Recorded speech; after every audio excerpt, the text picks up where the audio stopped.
Aquí presente, compa. Stop. Celso Piña, toma uno. Hola a todos, queridos y queridas, ¿cómo están? Les invito un poco, mi nombre es Julián Vacía. Hace aproximadamente 4 o 5 años que trabajo en la industria musical, enfocado en el área de prensa y marketing. Me apasionan un montón los temas de música latinoamericana. Celso Piña. Y lo que vamos a ver a continuación es su biografía.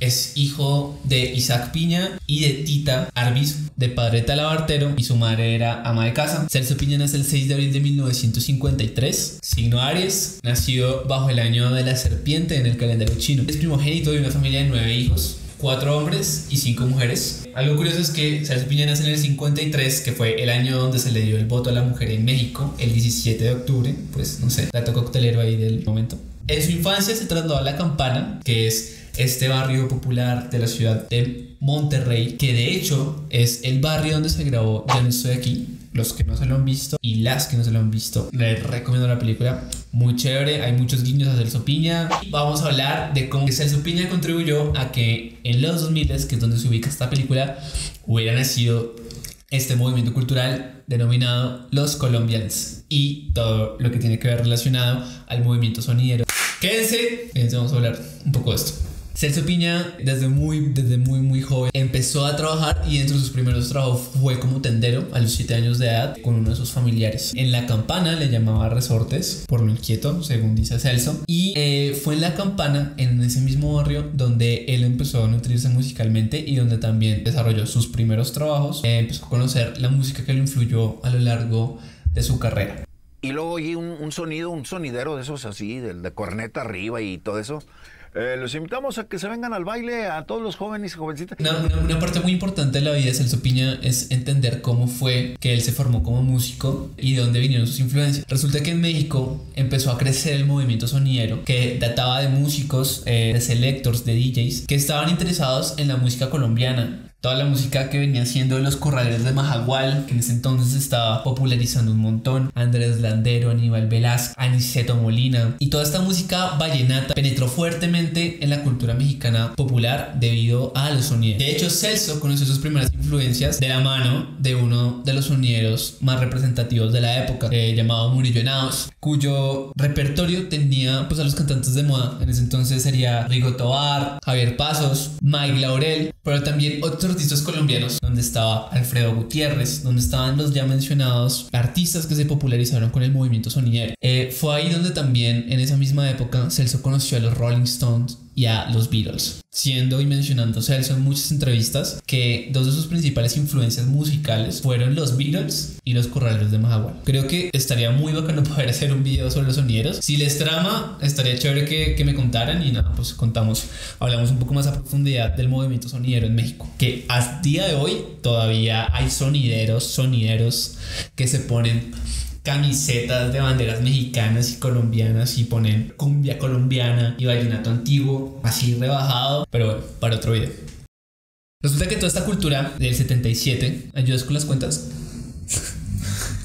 Resulta que Celso trabajaba como intendente en el hospital infantil, que de hecho fue donde nació, donde su padre también trabajó. Trabajando como intendente en las emisoras, él empezaba a escuchar toda la música de Alfredo Gutiérrez, de Andrés Landero, y le empezó a gustar y empezó ahí su sueño de querer aprender a tocar ese instrumento que era tan predominante en la música que sonaba en las radios en ese momento. Pues ahí fue la bronca que me aventé cuando empecé yo a querer tocar acordeón como esa gente de Colombia. Siendo intendente, él tomó la decisión muy importante para su carrera y es que decide renunciar. Su madre no estuvo de acuerdo con esa decisión y no estuvo de acuerdo con esa decisión por mucho tiempo, y el man decide irse el todo por el todo y por sus sueños y decidir ser acordeonero y vivir del acordeón. Celso renuncia cuando Celso le dice a su padre que quiere aprender a tocar acordeón. El padre le dice: listo, dame una espera, pues un acordeón nunca ha sido económico, y el padre de Celso reúne dinero y le compra un acordeón de segunda, ya un poco mal herido, que el padre mismo repara. Yo lo que he visto en las entrevistas es que hay a veces como muchas inconsistencias en los tiempos y en los motivos por los cuales él empieza a tocar el acordeón. A ver, si la edad, si era 22 años, a veces decía que 16 años. También en una de las entrevistas Celso dice que él trabajó en una fábrica de tortillas y que en esa fábrica él se enfermó porque le daba mucho el sol. Alguna enfermedad rara le dio. Y el médico le recomendó a Celso que tenía que quedarse 3 meses incapacitado para poder recuperarse. Fueron esos 3 meses donde Celso se muda al sótano. ¿Podemos entrar al sótano? Vamos. Y practica el acordeón. También se muda al sótano por sugerencia de su madre, porque el temita de que pues el acordeón practicando no es que suene tan áspero. Bacano, chévere, chido, viola en chileno. No. Hacer tus escándalos. No, la que me corrió fue mamá. Y es ahí en su cuarto donde aprende a tocar acordeón con un disco de 33 revoluciones de los Corrales de Mahahual. A puro oído, de forma empírica, y así fue como se forjó como acordeonero. Con discos de 33 revoluciones. Hay otro dato claro de la biografía de Celso, es que esos discos de 33 revoluciones que se mencionan en la historia con los que él aprendió a tocar, en ese entonces venían importados de Miami, ni siquiera venían importados directamente de Colombia. Yo no pensé que fuera a gustar tanto. Su carrera musical empezó en la campana. Él al inicio no tuvo un grupo propio, él tocaba en grupos de covers de música norteña. De hecho, él cuenta que a él la música norteña no le gustaba mucho. No me llamaba la atención esa música. La cultura sonidera impactó tanto en la carrera de Celso que lo hizo el músico que fue, tanto así que él en el 77 decide ser sonidero por un tiempo junto con su hermano. Algo que me parece muy importante mencionar de la carrera de Celso, y es que el padre fue piedra angular de su carrera musical. Vamos a darle un fuerte aplauso a mi papá. El padre siempre estuvo apoyándolo un montón, no solamente en el aprendizaje y en conseguir el instrumento que lo haría famoso, sino también a lo largo de toda la carrera de la Ronda Bogotá. En el 75, ya a la edad de 28 años, si me escacho con las matemáticas, perdón. Celso decide abrir un grupo musical luego de pasar por esos grupos de cover. En el 75 él funda junto con sus hermanos Ronda Bogotá, que para variar la idea del nombre la dio el papá, pues también porque pues Celso era un enamorado de la cultura colombiana. ¿Quieren saber en qué año y a qué edad Celso conoció Colombia? Al final del video lo van a saber. Se demoró el resto. Y no solamente da el nombre, sino que también el padre empieza a fabricar los primeros instrumentos que va a tener la Ronda Bogotá. Entonces ahí vemos que el papá de Celso, Isaac Piña, es súper fundamental para la carrera de él. Celso comenta que en los inicios de Ronda Bogotá hubo un quiebre con 3 de los integrantes de Ronda Bogotá, y ese quiebre hizo que dejaban de asistir a los ensayos porque ellos mismos estaban montando su banda y abrieron lo que se convirtió en la tropa colombiana.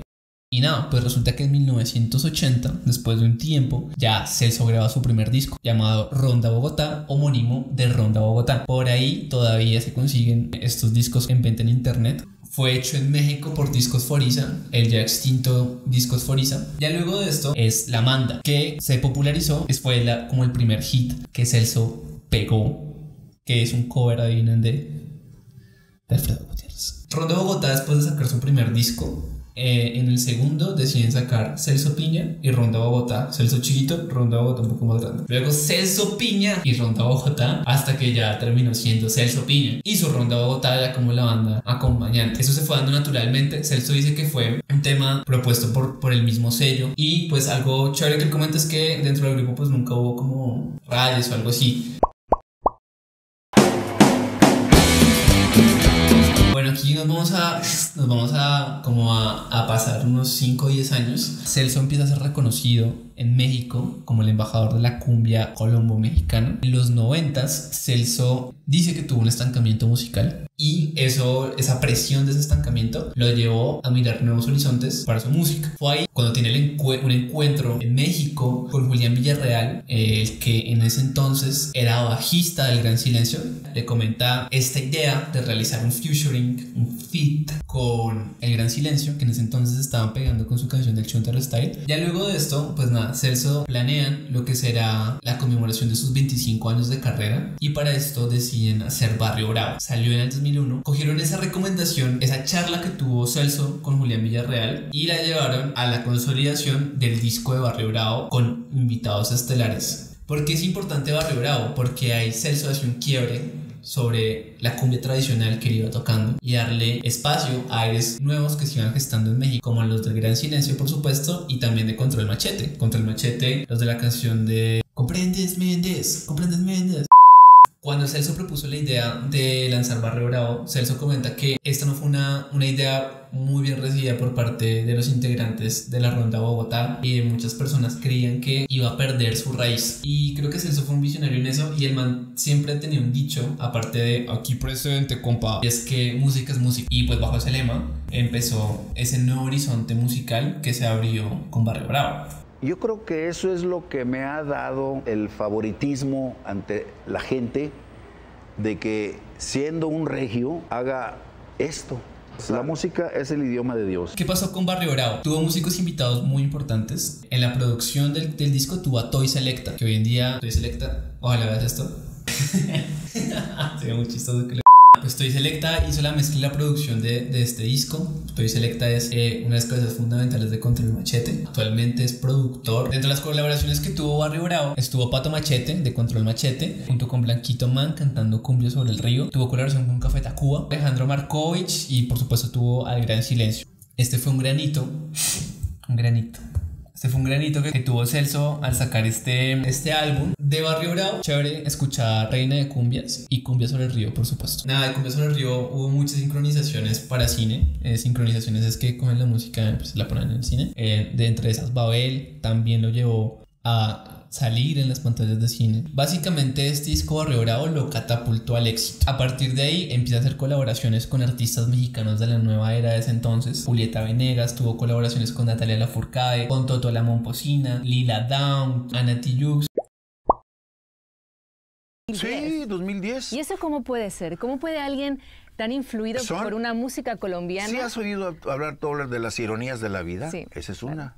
Pues en el 2010, cuando Celso recibe la llamada del Festival Internacional de las Artes de Barranquilla para que viniera a tocar acá a Colombia. Me encanta que hubiera sido en el marco del Festival Internacional de las Artes de Barranquilla. Para la gente interesada en gestión cultural en Colombia, el Festival de las Artes Internacional de Barranquilla tiene una visión de la gestión cultural muy muy interesante. Aquí hay una historia bien interesante sobre ese festival. Fue fundado en el 2007, fue fundado por la Fundación La Cueva, y la Fundación La Cueva nace del café, fundado en 1954. Inicialmente era un café de cazadores, pero se volvió famoso nada más y nada menos por la reunión de artistas y escritores relevantes. Solo para mencionar algunos personajes que se reunían a hacer tertulia y a hacer movimiento en el café, estaba Gabriel García Márquez, Alejandro Obregón, Álvaro Cepeda Zamudio, Rafael Escalona, Enrique Grau, Cecilia Porras. Básicamente este café se convirtió en un epicentro cultural muy relevante y fue en el 2002 cuando se crea la fundación. 5 años después deciden crear el Festival Internacional de las Artes de Barranquilla,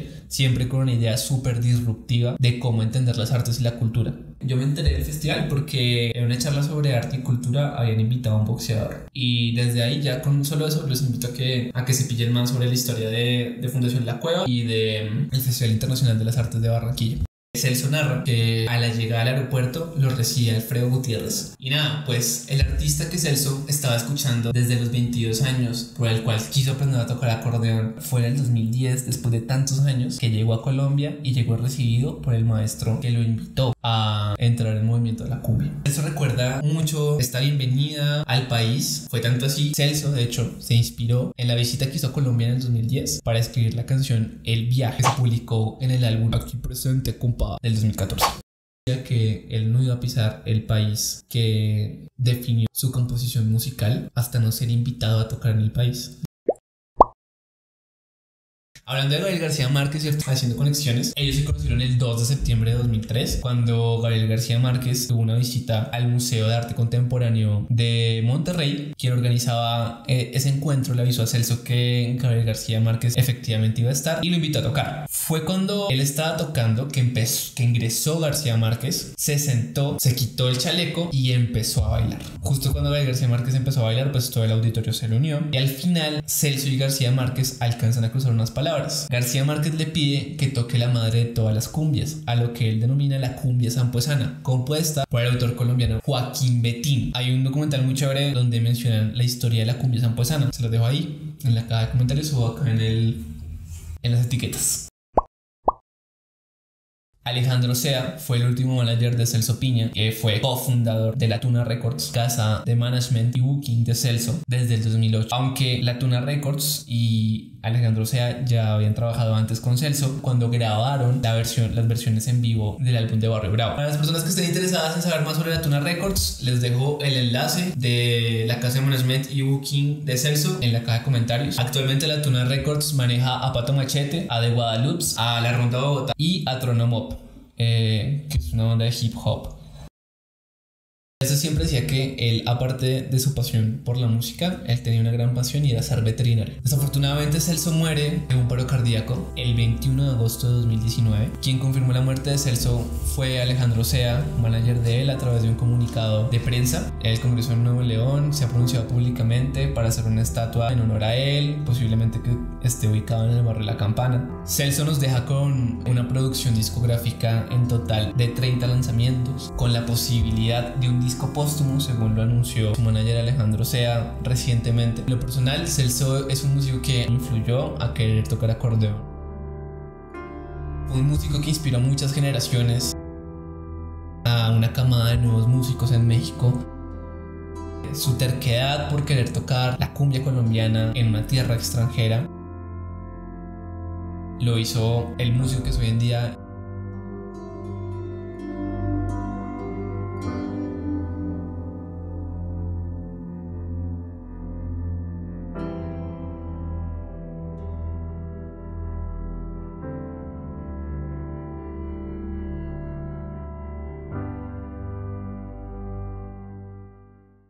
Si quedó faltando algo, mucho gracias si lo ponen en comentarios. Coméntenme qué otra biografía de artista les gustaría amar. Les voy a dejar por acá en etiquetas la parte didáctica de aprendizaje que va a tener el canal. Este va a ser el primer video. Por último, síganme en mis redes sociales @julian.umbacilla y nos vemos en una próxima entrega. Like, suscribirse, compartir y todo eso. Si no sé, me despido así o no sé cómo despedirme. Adiós, chao. Aquí presente, compa.